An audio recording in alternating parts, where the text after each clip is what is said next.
group of 11 scientists who went to spend time with the masters in the late 1800s and witnessed them walking across water, teleportation, being in two places thousands of miles apart within moments, manifesting huge banquets. So they literally witnessed that. And most of us don't get the opportunity to witness that. It's chaos that creates evolution. Are we gorging ourselves to death? Where did you come into the game? I love to see my framework of reality be broken, because that's when expansion happens. Now we're going down another rabbit hole. Tell me, how do you exist without eating? My motivation was to start cleaning up my DNA. What is HSP? It goes back to the DNA. 90% of the stream of consciousness that should be available to us is turned off. Because of those distortions in our DNA, we do not remember who we are. It's embedded in the cultural blueprint. If you're eating food with additives, then your body has to squeeze a tiny drop from it. And then the drop of energy it does get has to deal with the toxins in the food that are now in your body. There is no you, but there's this grand reality, and you are here being played. You know, you're in it to Absolutely. win it. Yes. Can we dive deeper into some higher sensory perceptions? Most people don't question the very limited paradigm that we're in. As you repair your DNA, you begin to remember and you become. I've studied your work so far, whatever I could, and there's nothing but alignment, resonance, and inspiration. Thank you. Yes. Thank you. Where did you come into the game? You know, in terms of realizing it was a game. Now we're going down another rabbit hole. Right. In terms of, were you born with full recall and awareness of who you are, or it was born with it and then shut down and now? Yeah, perhaps the other one, and because when I was young, I was not really. You are young. When I was really younger, I mean, like when I was a teenager, right? I was in school. I consider myself mature enough now by, experiencing life and business and how this structure works of the world, and it beats you down. So there's a little bit of my life force that has been contracted. So that's what I call being a mature person. Otherwise, being childlike is the biggest gift one can have, right? Yes. So when you ask me where did I jump into this realization that it is all a game, well, it happened gradually. But it exploded into my experience when I was around 16. So I started as somebody who is a follower, because I'm from India. Everybody's super religious, spiritual, and there are many giant truths, right, that have to be realizations and epiphanies to you individually. But they're catered to masses by, culture, religion, spiritual texts, and just people in general. So I believed in God, and I believed in Source, and I believed in a higher reality before even tapping into physical reality. I don't know what this reality is about, and I'm tapping into the higher reality, which is of course intertwined in many different domains. We can tap into it. But then at the age of 16, I became an atheist, and I stayed an atheist for 6 years. And after that, whatever happened, now this is embodiment. This is not theory. This is embodiment. Whatever has happened, this is just an expression for it, because there's no other choice for me rather than to express it, and that's why I'm here. And well, there's a lot more to it, but I'm more interested in your journey because your journey is really illuminating, and the correct word would be shocking. You are the second person in my life, and the first person that I met, he was a fruitarian, not even a breatharian. So he used to eat, but barely eat. And you mentioned source feeding. So tell me, how do you exist without eating? So I should actually give a little caveat there. In terms of source feeding and breatharian, there are different levels to consider. Yeah. So what's called a level 4 breatharian is actually very rare. They are the people who go without food and water and live in a cave. Yeah. You're from India, so probably the most famous one is Prahlad Jani, who had a vision from his guru when he was about 9 or 10 years old to stop eating and go in a cave. Yeah. And he only came down once a year for his birthday. He recently passed, and he did put himself through serious studies at the hospital and things, so that it's been proven. And they did find that there was a small amount of water in his kidneys that he seemed to be able to recycle. Yeah. But that was his truth. So there are a number of level 4 breatharians in the world, and they are rare. Yeah. Because in this day and age, to hold that frequency, and I say to hold the frequency because this is a spiritual initiation, is challenging. Yeah. And you know that it's like everywhere you go, it's like food.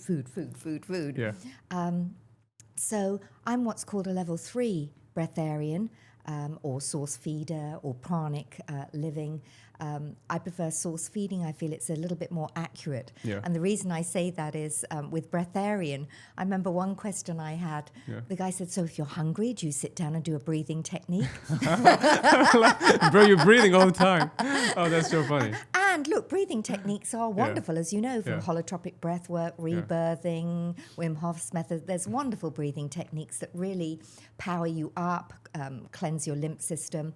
So a level 3 breatharian is someone who takes in water, diluted juice, diluted smoothies, maybe diluted soup, diluted everything. Yeah. And we will choose to eat maybe once a week or once every couple of weeks. It's a choice because you don't have that feeling of hunger.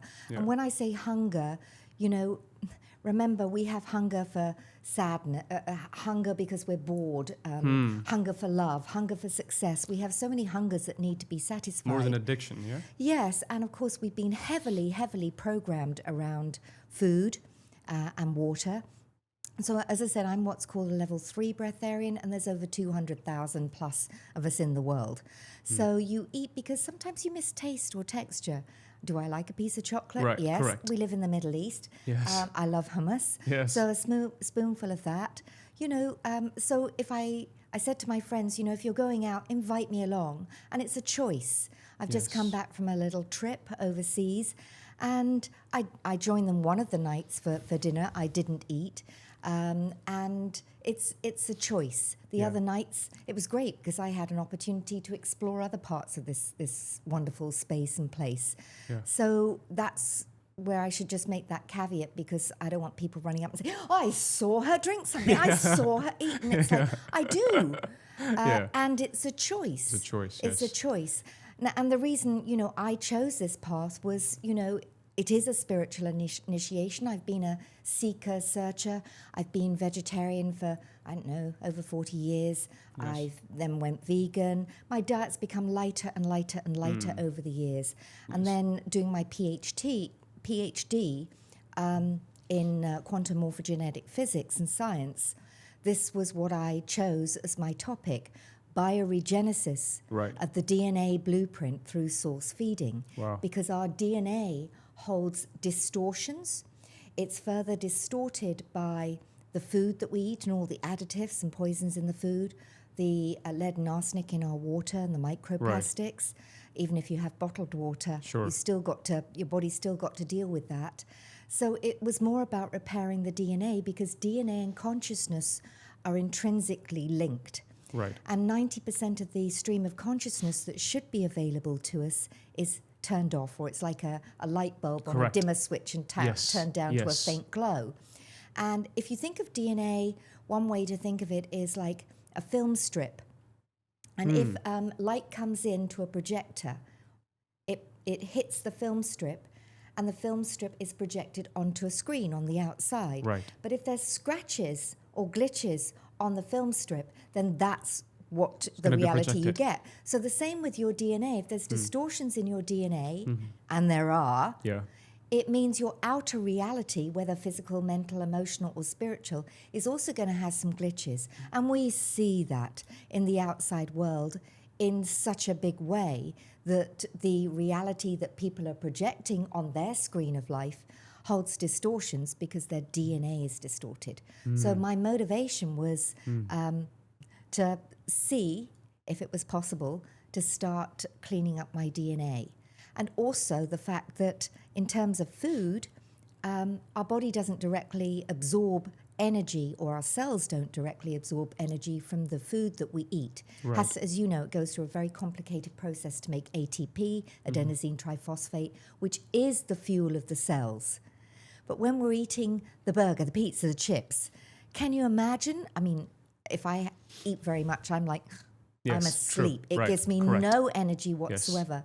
But if you're eating food with additives, then your body has to squeeze a tiny drop from it. And then the drop of energy it does get has to deal with the toxins That are in in the the food. food that are now in your body. So your cells with the energy cannot do what they were designed to do, which is Right. repair your DNA and Right. keep your body healthy. Correct. It cannot. Plus, the energy signature of the food and drink. You know, from if you think about everything's energy, right? Absolutely. Energy is the building blocks of all matter. So energy, or the energy signature of our food, from where it was grown, how it was harvested, how it was prepared, makes a big difference. You know, Absolutely. there was a reason why people used to bless their food, Correct. you know, to raise its frequency so it's a better blend for you. Wow. And I love it. It's so natural to you. You have so much inside you that has to be offered. And that's what I really love. How many people do you know that survive, but not out of dependence on the food, but they can eat whenever they want to, otherwise live beyond it? Well, obviously, I've met that there's, you know, a Breatharian association that, as I said, there's over 200,000 Breatharians in the world. Yeah. I'm very blessed. Jazz Maheen, who's probably one of the most famous Breatharians in the world, and she's lived without the need, and I say need, for solid food. So can she eat? Yes. Yes. You just never really feel hungry. Sure. And it also makes you aware of your patterns and programming in terms of conditioning around food. You know, think about it. Do you have breakfast, lunch, and dinner because it's breakfast time, lunchtime, dinner time? Right. So, yes, do I know a few people? What I would say, though, Nim, is that most of the people who came on I went on 2 initiations a couple of years ago in the Darkroom Retreat, which is also a Breatharian program with Jazz Maheen. You spend 10 days, 10 nights in complete darkness, which many people go, oh, I'm scared of the dark. Yeah. I read that about Yes. Dubai, yes. And then also the other year on another program where we were doing dry fasting. What was interesting, though, was from last year there was one person who stuck with the protocol for about 6 months but went back to eating. And that's fine also. There's no judgment there, because it's like, well, you know that you can survive and live and be nourished in other ways. So I talk more rather than, you know, eating and drinking as nourished. There's many different Right. ways to be nourished that Absolutely. have been proven. Right. You know, because many people are going to say, oh, I don't want to give up food, and that's fine. Yeah. But what I will say is most of the people who came on those programs, or the 2 programs I went on, none of them shifted towards this path. So Amazing. it's not for everybody. It's, as I said, a spiritual initiation, and unless you're a frequency match, you cannot hold it. So when I went into the dark room experience with Jazz Maheen, that was my expectation when I came out, to be able to hold that frequency, and I couldn't. I continued eating very, very lightly for most of that year. Yeah. But that also gives you more energy, because I was talking about some of the research coming out of Russia. There's a doctor called Dr. Galina Shatilova. The translation of her book title would be, Are We Gorging Ourselves to Death? Yeah. And she did some major research that we just do not need the volume Right. of food that Correct. we eat. Yes. So I'm just saying that, you know, no 8-day, 10-day, 21-day process is going to magically transform you into being source-fed or breatharian. Correct. And so for me, moving forward and to help people open up to more possibilities that they can be nourished with food and in other ways, you know, it also takes a fair degree of mental detox, emotional detox, spiritual detox as well as physical detox. Right. You know, in terms of the physical, many people have parasites, but, you know, we have mental parasites, the entities, addiction to certain emotions archons, and yes. behaviors. So there's, you know, not just the physical element, there's many elements to get people to the level where they can hold this. Yes. And for me, my motivation was, you know, my PhD. And I do like to push the limits, as I know you do, and open the door to new possibilities and be that maybe role model that people say, oh, if she can do it, then I can do it. Absolutely. Or maybe some possibilities. Yeah. I must tell you one of the funniest things that happened, and I only found out on the last evening. I was in France just recently for the Association of Transformational Leaders and speaking with my fellow transformational leaders. And I was speaking about reimagining nourishment. Yeah. And a couple of days later, at one of the dinners where I was with them and they were all eating and everything, and one of them said, "Do you know what the main question is, Carol?" Yeah. I said, "No, do tell." And she said, "Whether it's about sexuality and you know, that you have to be a monk kind of thing." Yes. And I went, "No." And it's such a, you know, I felt, is that an excuse, a reason that, no, because we don't want to give up, you know, our sexuality and that part of our life. Right. And, you know, you look at Jazz Maheen, she's been married for a long, long time and also talks and has written books on Tantra. Right. You know, so it's a choice. It's not and it's a transportation. necessity. Yes, it's not, but it was such a funny question. And apparently, you know, that was the buzz that was going around. No, I'm not a nun, have no intention of becoming a nun. You know, it doesn't mean that it's a priority in your life, but I just found it an interesting question. Absolutely. Well, me coming from India, it is very common for someone like me to accept the ideology. Oh, yeah, that person doesn't eat. Yeah, that person is just in the cave from last 10 years and he's just meditating, because it's embedded in the cultural blueprint. It's in the collective memory. This is how India moves, you know. It's spiritually so rich, and there are many beings, monks. There are certain people that I've met in my real life, in real time, that have shook the foundations of my belief systems and how I view reality. And isn't that wonderful? And that's the best thing ever. I love to see my framework of reality be broken, because that's when expansion happens, right? Totally. It's chaos that creates evolution. Absolutely. And we have to be acceptive and even excited about breaking your limitations, being wrong. So you understand there is no right or wrong, but there is a higher reality to which you can be tapped into, which is a multidimensional reality. And there's a reason you're saying that, okay, it's not only about your physical reality, only not giving up food, also it's nourishment, it's a spiritual initiation. And all this is, you know, it's a precursor to some obvious fact that we are multidimensional beings. It is necessary for you to integrate all different parts of yourself, and only then you'll be able to have more of a holistic, symbiotic system that functions. And I believe that's what you're trying to aim with, you know, founding Possibility Hub, you know, curating people to the same mission and helping them find different ways to nourish, uplift, awaken, break limitation, transcend, transmute, and become this formidable field of energy that is present, enjoying, blissful, and having a great life. So I'm really thankful for whatever you're doing and your time being here. You know, when I met you at the event and I was just standing right next to you at the stall, we were having a conversation, I could feel the gravity of your presence. And I was like, I need to speak to her. And that's why I said, hi, you know, like whatever we spoke. And I believe we briefly spoke for like 2 minutes and then we had to go back in. Yes. But I knew we were supposed to have a conversation. Seeds planted. Yeah. And yeah, so the siddhis you talked about, can we dive deeper into some higher sensory perceptions and some things around that sphere so people can decode what is HSP? It goes back to the DNA. Yeah. And because of the distortions in our DNA, and as I said, only 90% or 90% of the stream of consciousness that should be available to us is turned off. Because of those distortions in our DNA, we do not remember who we are. Yeah. It's like the veil of forgetting comes down. But it also comes down, if you think about it, from the moment we're born. We're given a name, handed a set of beliefs, a script. We're sent to school and taught a history that may or may not be true and tested on it. Yeah. As for superhuman abilities, they're relegated to, you know, fantasy novels and movies.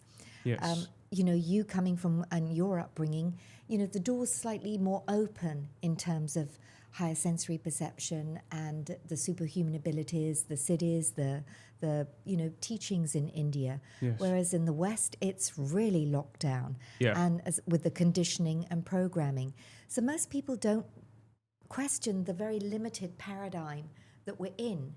For me, I've always questioned it because I've always loved the stories of the superhumans, the masters. Yeah. There's a series of books called the Life and Teachings of the Masters of the Far East. By Bert T. Spalding. Right. Very old, back in 1924, citing the adventures of a group of 11 scientists who went to spend time with the masters in the late 1800s and witnessed them walking across water, teleportation, being in two places thousands of miles apart within moments, manifesting huge banquets. And of course, they also witnessed that the masters seemed to be able to sustain themselves of universal life force, of prana. So they literally witnessed that. And most of us don't get the opportunity to witness that. So going back to the higher sensory perceptions, we cannot access them because our DNA holds these distortions, and through conditioning, through the food and additives and toxins that we take in, there's further distortions. And as I said, then we don't remember that we are multidimensional, that only a portion of our consciousness is stationed in this physical identity, but there's more at the soul level.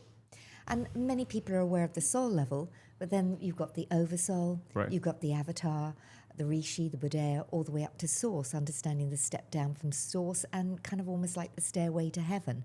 Also understanding that there are, we have many probable selves as well. So if I feel if you've made pivotal decisions in your life, there's another version of you living that life and this life.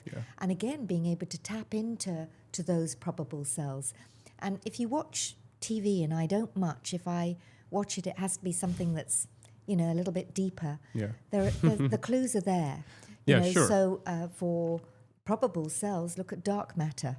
It's on Apple, or Foundation is a lovely one as well on cloning. There's so many, if you catch rather than taking it just as entertainment. Yeah, absolutely. If you have that level of discernment, like I was saying to you earlier, that level of bullshit-o-meter goes way up. It's like, I don't think so. And understanding that we're all at our own level of the world. So as you bring more of your DNA on stream, then you bring more of the higher senses. And the higher senses are linked to different densities, different dimensions of reality. And you still hear people say, when we go to the fifth, then you've misunderstood time and space. And that it's, really just the oscillation and vibration of frequency in the flashline sequences that create different densities or dimensions. And I use the word oscillation because I hear so many people say, I want to raise my vibration. But of course, vibration actually means condensing. So what you're basically saying is you want to be more dense.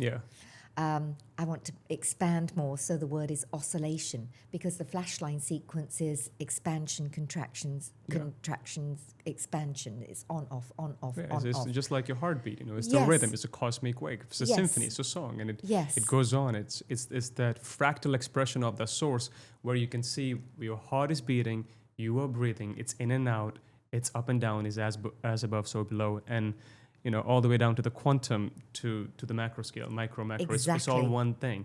But when people talk about 5D reality and we merge it into new earth, of course, some of these beings are having great intentions and they're moving with that purpose, and perhaps it's theoretical for them. Perhaps they live in their heart center where they're really wishing for a utopian reality, and then they just run with whatever they've heard online because it's making them have some sort of hope and the void is being filled.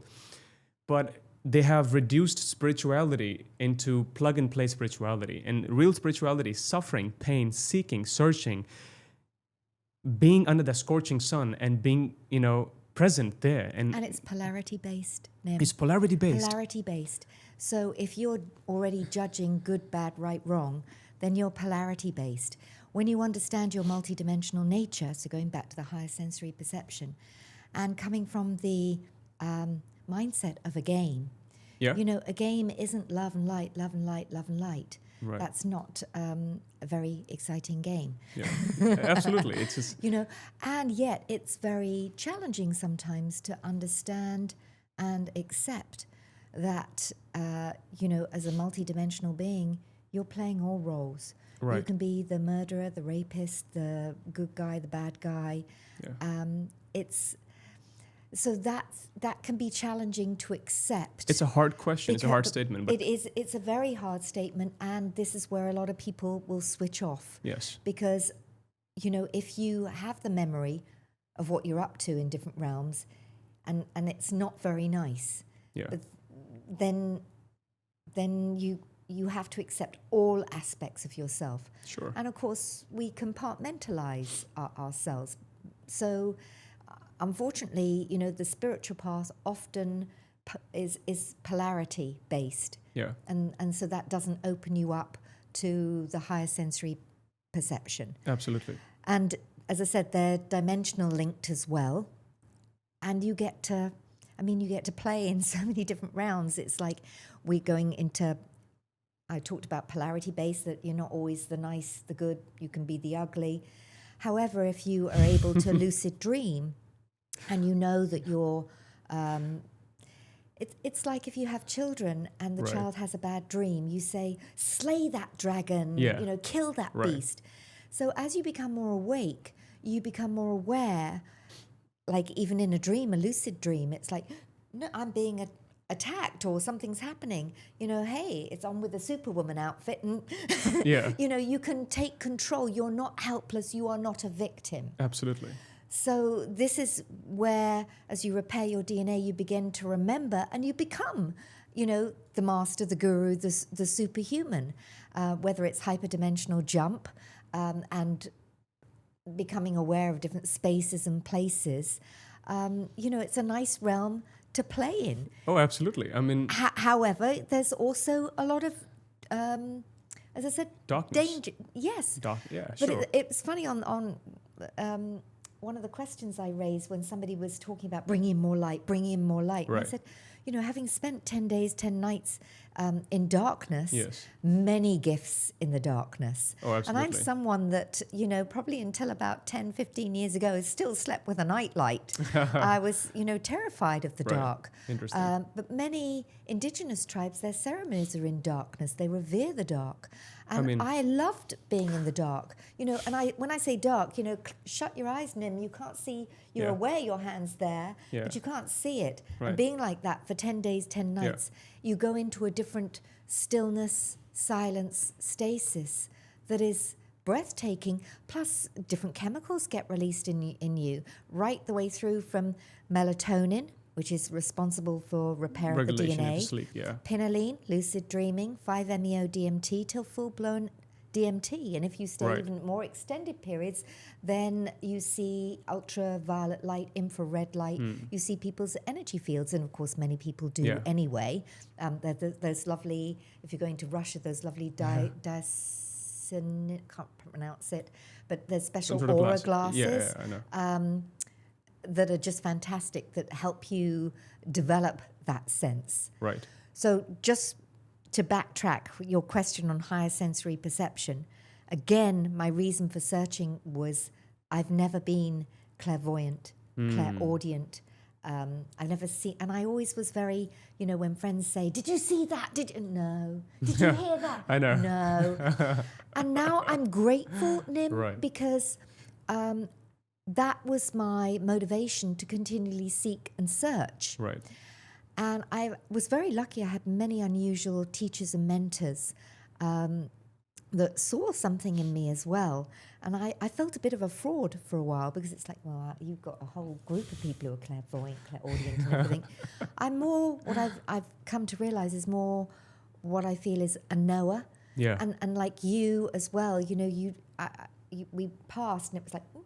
And we only spoke for a few minutes, but Yeah. that connection was Absolutely. made. It's like Yeah. and actually how clean that higher sense of knowing is. Oh, yes. Because if you see things, you have to wade through all of that Yes. to find the nugget. If you hear things, you have to wade through all the noise to find the nuggets. Right. Whereas a sense of knowing is very Immediate. Right? Yes. It's instant. And it helps you so much because when you're watching something or seeing somebody speak, again with one of my teachers and mentors, right now, you know, she's very high on discernment. Mm-hmm. You know, so she'll pull up a picture or play a little clip and say, what do you get? You know, and when you know what to look, what to hear, you know, you get very, very sharp. Yeah. And then you start developing more senses. A lot of my PhD course in quantum morphogenetic physics and science, a lot of the master's program and the PhD level, we were hyperdimensionally jumping and had, you know, pathways to do that in order to, you know, go to different spaces and places and understand them. And now sort of understanding the Bardoa passage as well, so that how you can leave physical form as well, so that when you do choose to transition out of this game, you don't get circulated back into it. I'm done, brother. Thank you. And as you mentioned, darkness and how reality is polarity based and in this physical dimension, and how many people just always want to pull light, yet they want to despise the darkness. And that's not a holistic perspective, because, you know, when you want to heal, even the word heal, if you study the etymology, it comes from the word, it's related to the word whole. So how would you become whole, or how would you heal if you do not accept the darkness? Because it's half a part of you, right? It's the yin and the yang. And it's really interesting because love and light and 5D New Earth, synergy, unity consciousness, right? There is no place for individuality if there is unity consciousness in that direction. Of course, there are layers for realities, but you have to understand you are a localized, streamlined, a portion of consciousness, as you mentioned, in this physical domain, and this non-local consciousness, the field that is permeating all space and time and beyond, is being experienced through you or is experiencing you. Either ways, that's what's really happening. And in this grand cosmic chaotic play, there is a role for darkness. To a point, if you see the lap of existence, this entire cosmos, so far the observable universe, you can see 99% it's dark. The light is a mere small happening, and yet we're addicted to the light. And you have to be graceful and be ready to embrace darkness. Otherwise, you will not be growing in any direction. As you know, Carl Jung used to say, the great psychologist, there is no coming to consciousness without pain. You know, you do not become enlightened by imagining figures of light. You become enlightened gradually, day after day, humiliation after humiliation, stripping away of your ego and making your unconscious darkness conscious. That's how you become enlightened. Because that's what enlightenment is, realizing that there is no you, but there's this grand reality, and you are here being played from it, or you are playing with it. Regardless, you know, it's just how you put it. And you use the word like light, lightness, and whole. And of course, there's whole, W-H-O-L-E, and there's whole, H-O-L-E, creating a whole. Whole, yes. And so actually, if you want to be whole, it's funny because, you know, when you're empty, you feel more complete, more whole. There you go. You know, I feel full most of the time. And you don't have those hungers. Right. All the hungers that we have for success, for this, yes, are satisfied in a different way. So you just, it's a different way of living. And to get to that stage, though, is, you know, playing the game and enjoying the game. If you elected to play a game, you know, it's like a virtual reality game. You know, you're in it to win it. Yes. And we win it sometimes and we don't win it or, other times. Or you become a cynic. Yeah, but it's exploring. And, you know, so when things happen, I think, and then I step back and think, so it's a game. Yes. And it allows me not to get so kind of like caught up in it. Right. And that's where the darkness was so beautiful, because there's actually one tribe in Colombia that they take some of their children and keep them in the cave in darkness for 9 years. And some of the children stay for another 9 years. They believe, they're called the Mamos tribe, that they are the custodians of the earth. Wow. You know, a bit like the Aborigines and things. They Australia, have a very Dogon tribe, very deep awareness. Right. Perhaps the world is already too different, because with emergent tech, evolving at a pace that it is currently, AI will be dominating every field, and people will be, again, misguided in many ways and also guided correctly in many ways. Some people have already got lost in the metaverse. Yeah, they have, and it has become their guru. We're talking about... Yes, and look, there's nothing wrong with AI. I think it's really, really valuable. Do I use ChatGPT? I love it. Of course. It's such a time saver when you utilize it in a sort of what I call an ethical way. I think it's great. However, there's a bigger, as I said, I want to lead the evolution in terms of multidimensional intelligence, Right. as I get the impression that you do and you are Yeah. already, that there's more. Oh, There's yeah. more. Absolutely. And isn't that exciting for people if people could have the same excitement for understanding more of who they are Yeah, as they do for AI? absolutely. Then, and that the doors that can open, the perspectives that can open for them are just incredible. Oh, yeah. Incredible. Yes. It would, if they get them to that point of excitement, Yeah. and that's what I feel, and I know you do, excited about Yes. all that we are and discovering all that we are. And I'm so grateful, as I'm sure you are, for always having this passion for learning, for seeking, searching. Absolutely. I have no regrets, even when my mum said, you'll never get to the top of the ladder if you keep chopping and changing. It's like, well, I've learned all I need to learn from there. I want to change. So that passion for learning is just such a gift. Absolutely. And I'm sure you find it the same. Absolutely. And thank you for nourishing me today. And I Likewise. hope people watching will find this nourishing. And I hope Likewise. you're nourished too. Likewise. Thank you so much, Dr. Carol. Thank you. It's a pleasure.